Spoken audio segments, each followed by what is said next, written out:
The Dean Richmond is a wooden steamer that in October 13th, on a Friday the 13th for that matter, 1893 set sail from Toledo, headed for Buffalo.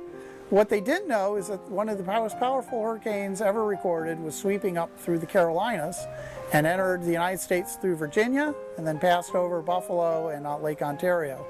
In the process, it created a huge storm on all the Great Lakes, sinking a lot of ships, and the Dean Richmond was one of them.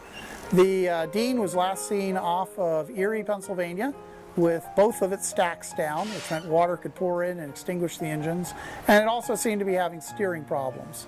The rudder may have broken, and it was reported to be wallowing in the waves. It was sighted by another ship that was also just barely holding on and surviving, so it couldn't render assistance. That's the last anybody ever saw the Dean Richmond or its crew until the ship was discovered. While it was missing, a lot of treasure stories started to swirl around the Dean and its disappearance. It was rumored that it wasn't carrying zinc ingots as it was on its manifest, but was instead copper, which people call Great Lakes gold. It's about the most valuable cargo you could find. And then simultaneously there was another rumor that there was a secret government gold shipment in the ship's safe, that somebody had seen the government agent giving the captain. So pretty soon people started looking for the ship, hoping to find all the treasure. The end result was a lot of people spent a lot of time and money looking for it, and after a long time of searching, one individual did find it, Gary Kozak, in 1983.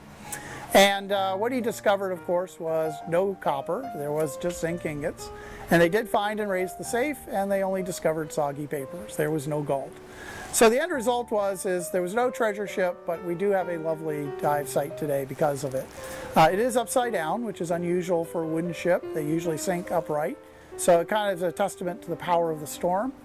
And when it sank, it did something unusual. It actually jammed its mast vertically into the bottom, snapped it off, and came down to rest next to it.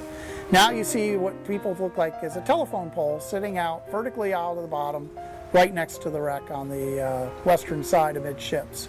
It's in fact the ship's mast, and you can still see a light bracket and a wire on it today.